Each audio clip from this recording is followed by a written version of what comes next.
Friends, இப்போ பார்த்தீங்கன்னா Prozone மாலில் இப்போ காமிச்சு இல்லைங்களா, அந்த ஐஸ்கிரீம் கடை இருக்குது. அந்த ஐஸ்கிரீம் கடையில் நம்ம நண்பர் ஒருவர் வந்து ஐஸ்கிரீம் வாங்கினார்.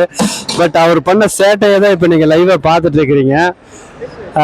நம்ம நண்பர் வந்து ஒரு ஐஸ்கிரீம் வாங்குறதுக்கு படாத பாடுபட்டார். ஸோ ஐஸ்கிரீம் ஆனால் இன்னும் அவர் கையில் கிடைச்சான்னு பார்த்தா கிடைக்கல. ஸோ இப்போ மறுபடியும் ஐஸ்கிரீம் வாங்க ட்ரை பண்ணிட்டு இருக்கிறாரு. பாப்பா அவர் இன்னும் என்னென்னமோ பண்ணிட்டு இருக்கிறாரு, பார்க்கலாம் ஃப்ரெண்ட்ஸ்.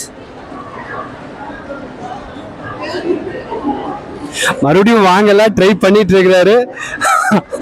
ஏதோ கடைசியா ஓவரால் வாங்க போறாருன்னு நினைக்கிறேன். ஆனா அண்ணனுடைய திறமைக்கு MCF முருகன் யூடியூப் சேனல் சார்பாக வாழ்த்துக்கள்.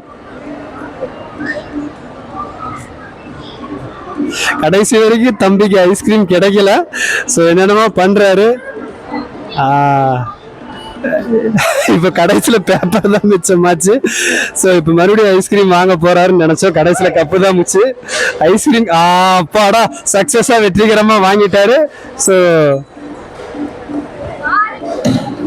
ரெடி சொல்லுங்க, ஐஸ்கிரீம் கடைசியில வாங்கிட்டீங்களே, பரவாயில்லையா? எப்படி அவரு பண்ண ஒரு வியூ எப்படி இருந்துச்சுங்க? செம்மையா இருந்தீங்க வியூஸ்லாம். ஆனா என்ன இது பிடிக்க முடியல, ஐஸ்கிரீமே வாங்க முடியலைங்க. முடிஞ்ச அளவுக்கு அவங்களே தந்துட்டாங்க, வாங்கவே முடியல.